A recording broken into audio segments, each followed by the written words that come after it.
आप सभी का स्वागत है हमारे ऑनलाइन प्लेटफॉर्म हिंद संस्कृतम पर। तो आज हम लोग यूपी टीजीटी के संस्कृत के पाठ्यक्रम में जो व्याकरण बाबूराम प्रवेशिका वाली है, व्याकरण की पुस्तक है व्याकरण प्रवेशिका बाबूराम सक्सेना की, उसके भूमिका भाग से बनने वाले वन लाइनर क्वेश्चनों को हम लोग देखेंगे।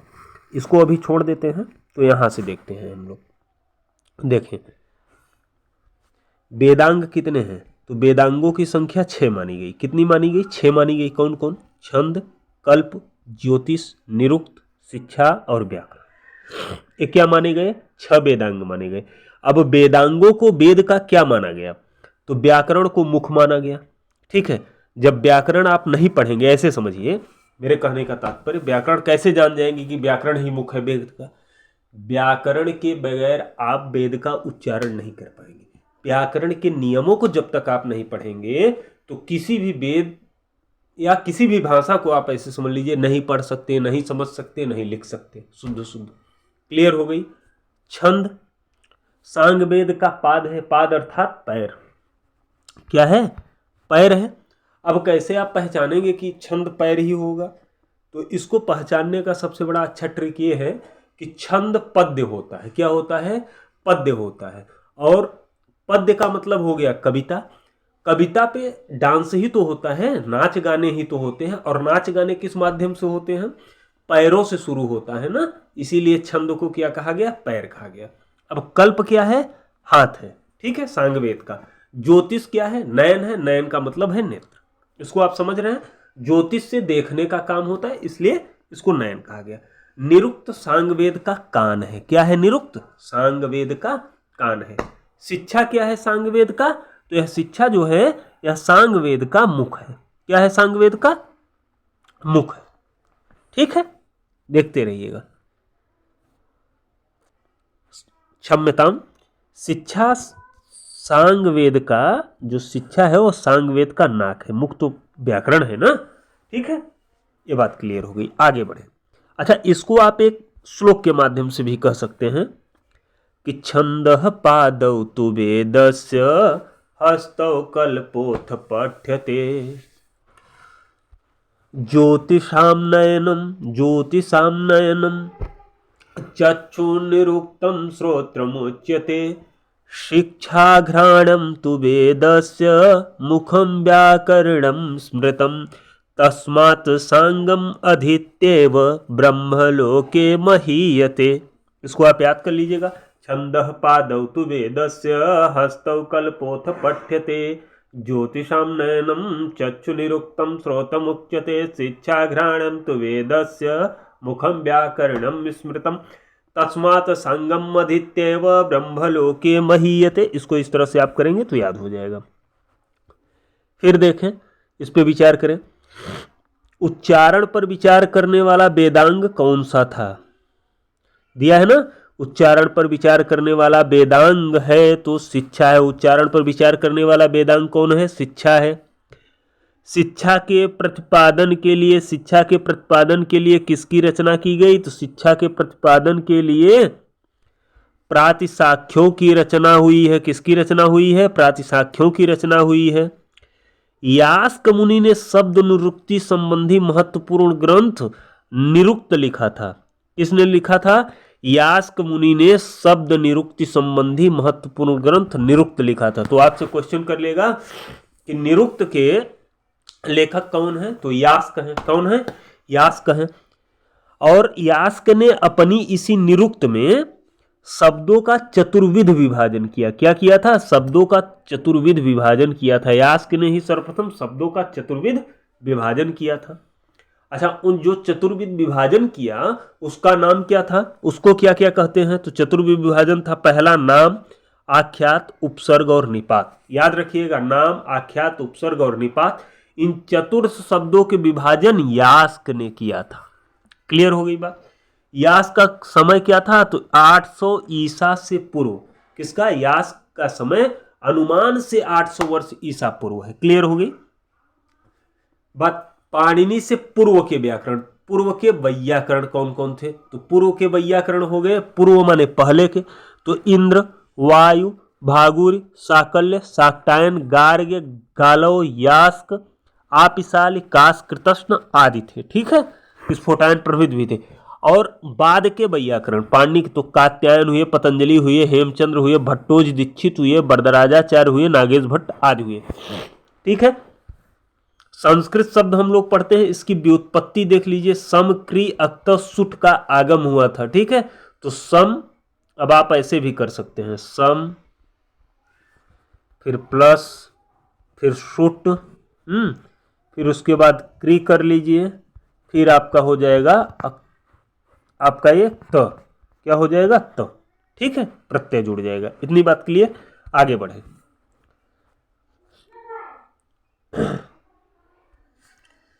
ऐन्द्र व्याकरण का एक प्रतिष्ठित संप्रदाय, किसका? ऐन्द्र व्याकरण का एक प्रतिष्ठित संप्रदाय बहुत दिनों तक प्रचलन में रहा। इसका अनुसरण चीनी यात्री हेनसांग तथा तिब्बती इतिहासकार तारानाथ के अनुसार कलाप व्याकरण ने किया है। यानी ऐन्द्र व्याकरण का अनुसरण किसने किया? हेनसांग और तिब्बती इतिहासकार तारानाथ के अनुसार कलाप व्याकरण ने किया। आपसे क्वेश्चन करेगा कि तिब्बती इतिहासकार तारानाथ व चीनी यात्री हेनसांग के अनुसार ऐन्द्र व्याकरण का अनुसरण किसने किया? तो आप याद रखिएगा, कलाप व्याकरण ने। क्लियर, आगे बढ़े। तैतरी संहिता के अनुसार ऐन्द्र व्याकरण ही सर्वप्रथम व्याकरण है। तो आपसे पूछेगा तैतरी संहिता के अनुसार प्रथम व्याकरण कौन है? तो तैतरी संहिता के अनुसार ऐन्द्र व्याकरण ही सर्वप्रथम व्याकरण है। प्राचीनतम तामिल व्याकरण कौन है? तोलकापियम, याद रखिएगा। प्राचीन तामिल व्याकरण तोलकापियम। डॉक्टर बर्नल ने, किसने? डॉक्टर बर्नल ने ऐन्द्र व्याकरण व तोलकापियम व्याकरण, ऐन्द्र व्याकरण जो तैतरी संहिता के अनुसार पहला व्याकरण ग्रंथ है, और तोलकापियम यानी तामिल ग्रंथ, इन दोनों में समानता बतलाई या समानता दिखलाई। ठीक है, किसने? डॉक्टर बर्नल ने ऐन्द्र व्याकरण और तोलकापियम में समानता दिखलाई है, और ऐसा मत स्थापित किया कि ऐन्द्र व्याकरण ही सर्वप्रथम व्याकरण है। क्लियर हुए, आगे बढ़े। ऐन्द्र व्याकरण का अनुकरण करके ही कातंत्र व्याकरण की रचना हुई थी। बर्रुच, वार्तिककार, व्याड़ ऐन्द्र व्याकरण संप्रदाय के थे। तो पूछेगा आपसे ऐन्द्र व्याकरण संप्रदाय के कौन कौन से कवि हैं, तो ध्यान रखिएगा, या व्याकरण आचार्य हैं, तो बर्रुच, व्याड़ ऐन्द्र व्याकरण संप्रदाय के थे। व्याड़ी के ग्रंथ का नाम जानिए। व्याड़ के ग्रंथ का नाम था संग्रह ग्रंथ। तो व्याड़ का ग्रंथ ये मोस्ट इंपॉर्टेंट है, इसको ध्यान में रखिएगा। तो व्याड़ी का जो संग्रह ग्रंथ है उनका नाम था संग्रह ग्रंथ। व्याड़ी की रचना का नाम संग्रह ग्रंथ। क्लियर। बररुचि, कात्यायन और वार्तिककार एक ही व्यक्ति का नाम है। जिनका नाम बररुचि वही कात्यायन, जिनका कात्यायन वही वार्तिककार, जो वार्तिककार वही कात्यायन, जो कात्यायन वही बररुचि। क्लियर, आगे बढ़े। ऐन्द्र व्याकरण की मुख्य विशेषता यह है कि इसकी परिभाषाएं, किसकी? ऐन्द्र व्याकरण की परिभाषाएं पाणिनि की परिभाषाओं की तरह जटिल एवं प्रौढ़ नहीं है। किसकी परिभाषाओं की तरह जटिल नहीं है ऐन्द्र व्याकरण? पाणिनि महाराज की परिभाषाओं की तरह जटिल और प्रौढ़ नहीं है। आगे देखें। आधुनिक विचारकों का अनुमान है कि संभवतः ऐन्द्र के बाद कम से कम 2 और संप्रदाय पाणिनि के पूर्व प्रवर्तित हुए हैं। ऐन्द्र व्याकरण के बाद कम से कम 2 संप्रदाय पाणिनि के पूर्व प्रवर्तित हुए हैं। ठीक है, अब आगे देखें। शब्द मीमांसा शास्त्र व्याकरण शास्त्र का ग्रंथ है। शब्द मीमांसा शास्त्र किसका ग्रंथ है? व्याकरण शास्त्र का ग्रंथ है। हो गया। पाणिनि की अष्टाध्यायी एवं निरुक्त विज्ञान धातु सिद्धांत पर आधारित है।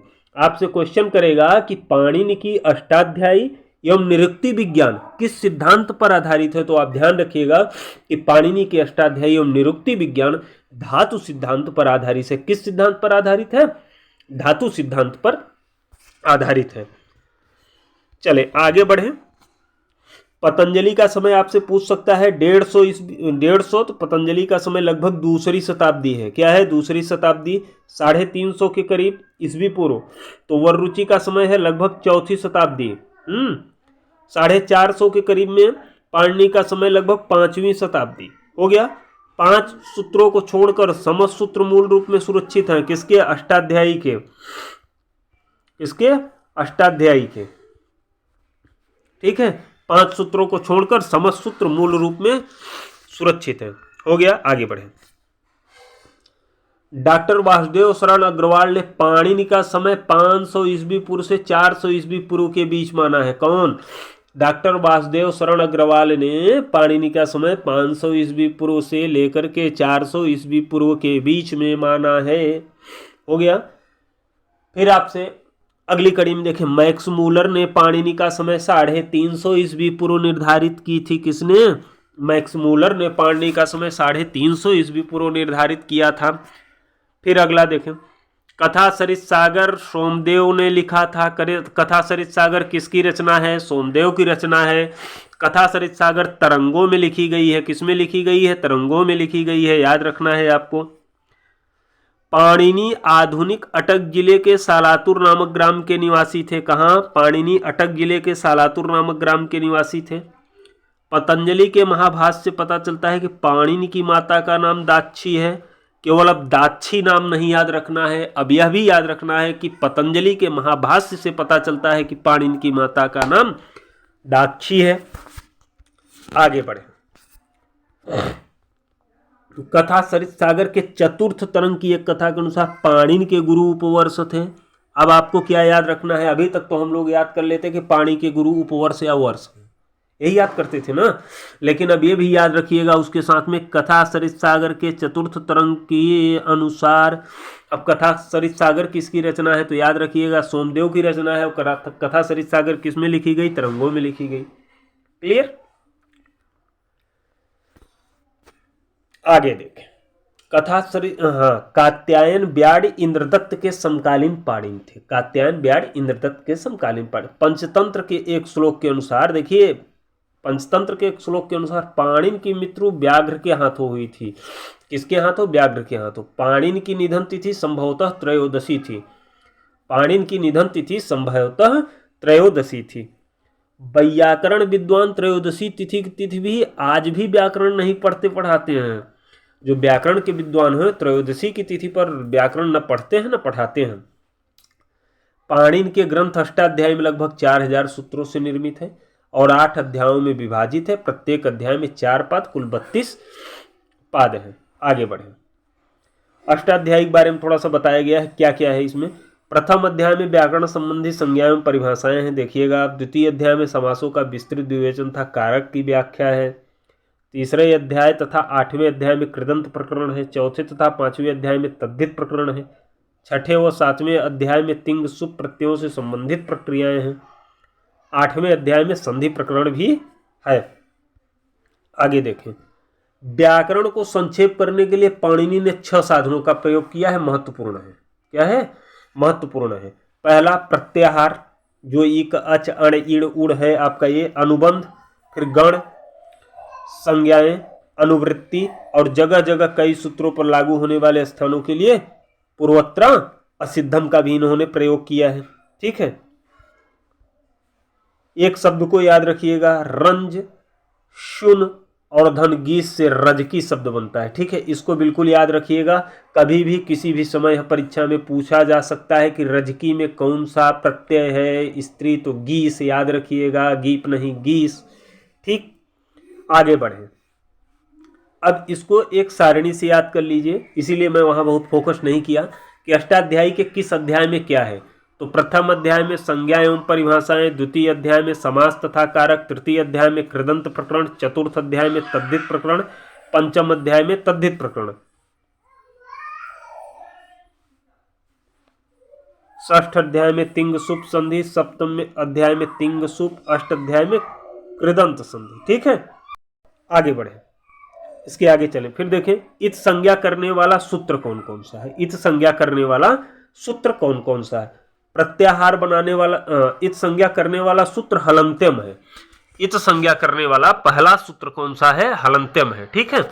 प्रत्याहार बनाने वाला सूत्र आदिरंतेन संहिता है। अनुबंध वह होता है जो वर्ण प्रत्याहार में इत होते हैं। अनुबंध संज्ञा करने वाले सूत्र निम्न है, यानी इत संज्ञा करने वाले सूत्रों की संख्या देखिए। हलंत्यम, उपदेशे जो नासिक, इत, आदि, टुडव, चूटू, सप्रत्यय, लसक, तद्धिते। ठीक है। एक सूत्र है सिद्ध गौरादिभ्यश्च, सूत्र स्त्री प्रत्यय के विधान के लिए आया है। सिद्ध गौरादिभ्य सूत्र किस लिए आया है? स्त्री प्रत्यय के विधान के लिए है। माहेश्वर सूत्र के 4 अयुण ऋलिक एवं गयौच सूत्रों में स्वर का प्रयोग है। किसमें? माहेश्वर सूत्र के 4 सूत्रों में स्वरों का प्रयोग किया गया है, अयुण ऋलिक एवं अयौच। ठीक है। माहेश्वर सूत्र के 10 सूत्र में हल वर्ण है। माहेश्वर सूत्र में ह वर्ण का 2 बार प्रयोग हुआ है, इसको ध्यान रखिएगा। माहेश्वर सूत्र में अण इत संज्ञक वर्ण 2 बार आया है। अनुबंध प्रायः वृद्धि गुण आगम आदेश उदात्तादि स्वर प्रभृत प्रक्रियाओं के निमित्त होते हैं। फिर धातु सूत्र गणोडादि वाक्यलिंगानुशासनम आगम प्रत्यय आदेशा उपदेशा प्रकीर्तिता, यानी धातु सूत्र गण उड़ादि वाक्य लिंगानुशासन आगम प्रत्यय आदेश से उपदेश कहे जाते हैं। गण पाठ का निर्माण संक्षेपीकरण के लिए किया गया है। गर्गादि गण में 102 शब्द हैं, 102 गण हैं। संज्ञाओं परिभाषाओं की रचना प्रयत्न लाघव के लिए हुआ है। ठीक है। फिर आगे चले। संज्ञाएं, संस्कृत में संज्ञाओं की रचना प्रयत्न लाघव के लिए हुई है, यानी आगे बढ़ जाने के लिए। आ ए औ की वृद्धि संज्ञा होती है। किसकी? आ ए औ की वृद्धि संज्ञा होती है। अ ए ओ औ की गुण संज्ञा होती है। अ ए ओ की गुण संज्ञा होती है। ध्यान रखिएगा। यवर के स्थान पर ई उ रिलरी का हो जाना संप्रसारण संज्ञा कहलाता है। क्या? यवर के स्थान पर ई उ रिलरी का हो जाना संप्रसारण संज्ञा कहलाता है। अचो के मध्य में जो अंत्य अच हो, वह जिसके आदि में हो वह समुदाय टी संज्ञक हो जाता है। हम सब बताएंगे इसमें कौन सा सूत्र टी संज्ञा करता है, बहुत सटीक तरीके से लिखे हैं। पहले आप यहाँ एक बार पढ़ के वहां जाएंगे तो बहुत अच्छा आपको समझ में आएगा। वर्णों के समुदाय में से जो अंतिम वर्ण हो उससे पूर्व के वर्ण की यह उपधा संज्ञा होती है, जिसे सखन में खकार के आकार की उपधा संख्या हुई है। धातु प्रत्यय और प्रत्यांत को छोड़कर अर्थवान शब्द स्वरूप प्रातिपदिक संज्ञक होते हैं। आगे देखें। कृदंत, तद्धितांत और समास भी पूर्ववत प्रातिपदिक संज्ञक होते हैं। शुबंत एवं तिंगंत पद संज्ञक होते हैं। सर्वनाम स्थान संज्ञक प्रत्ययों को छोड़कर सु से लेकर कप प्रत्यय पर्यंत के प्रत्ययों के परे होने पर पूर्व का शब्द स्वरूप पद संज्ञक होता है। पढ़ते जाएं। पुल्लिंग और स्त्रीलिंग प्रातिपदिक शब्दों के लगने वाले सुट, औ, जस, अम तथा औट प्रत्यय की सर्वनाम स्थान संज्ञा होती है, किंतु नपुंसक लिंग में नहीं होती है। तो सर्वनाम संज्ञा कहाँ नहीं होती? केवल नपुंसक लिंग में।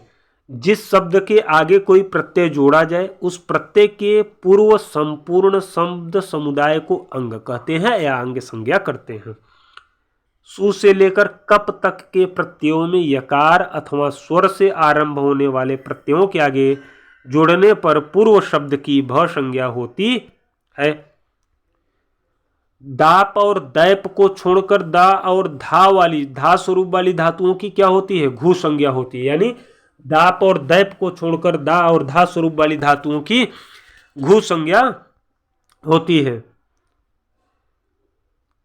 तरप और तमप इन प्रत्ययों की घ संज्ञा होती है। किसकी? तरप और तमप प्रत्ययों की घ संज्ञा होती है। जहां पर विकल्प से होने और न होने दोनों की संभावना रहती है वहां पर विभाषा संज्ञा होती है।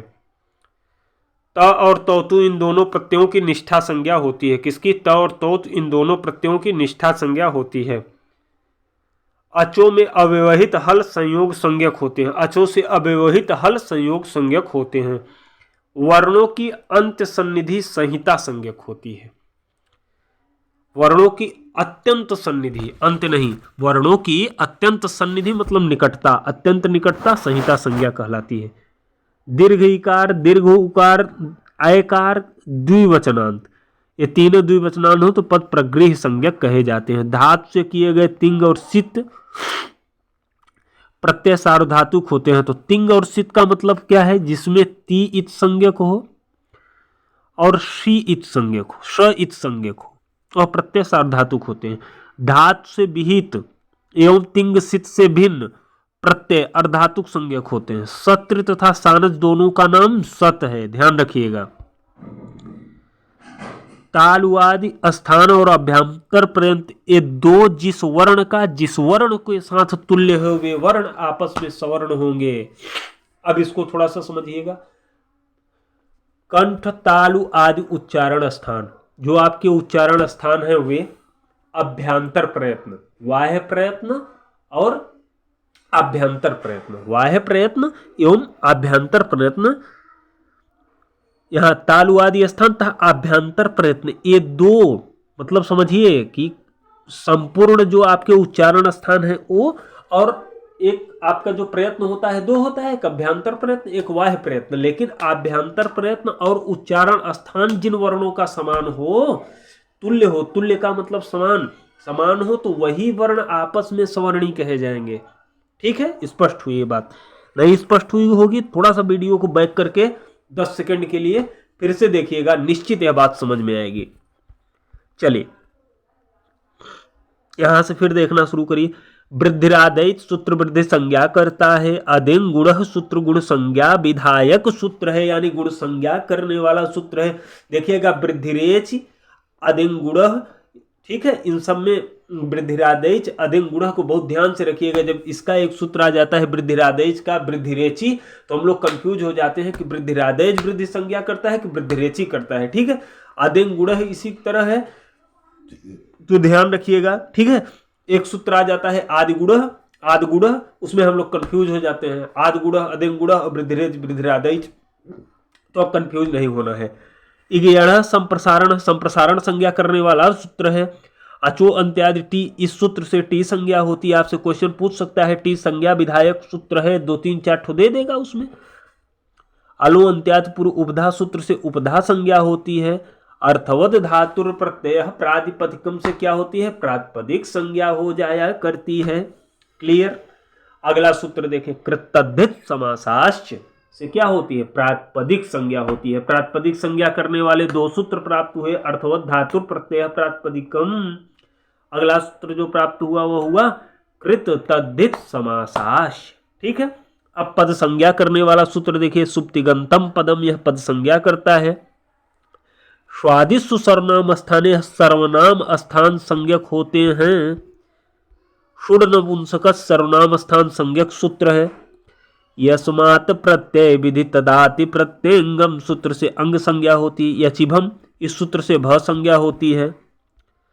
दा धा दो दाप, इस सूत्र से घु संज्ञा होती है। तरप तंपौ घ, इस सूत्र से तरप और तमप प्रत्ययों की घ संज्ञा होती है। नवेति विभाषा, इस सूत्र से विभाषा संज्ञा होती है। किससे? नवेति विभाषा सूत्र के द्वारा विभाषा संज्ञा होती है। तवतु निष्ठा सूत्र से क्या होती है, निष्ठा, त और तवतु प्रत्ययों की निष्ठा संज्ञा हो जाया करती है। और देखें, हलोनंतराह संयोग, इस सूत्र से संयोग संज्ञा होती है। किससे? हलोनंतराह संयोग, इस सूत्र से संयोग संज्ञा होती है। परः सन्निकर्ष संहिता, इस सूत्र द्वारा संहिता संज्ञा होती है। इदुदे द्विवचनम प्रगृह्यम, इस सूत्र द्वारा प्रगृह संज्ञा होती है। तिंग सित सार्वधातुकम, इस सूत्र से सार्वधातुक संज्ञा होती है। आर्धातुकम शेष से आर्धातुक संज्ञा होती है। तव सत्य, यह सत्र सानच की सत संज्ञा करने वाला सूत्र है। मुख नासिका वचनो अनुनासिक है, अनुनासिक संज्ञा करने वाला सूत्र है। तुल्या से प्रयत्नम सवर्णम, सवर्ण संज्ञा करने वाला सूत्र है।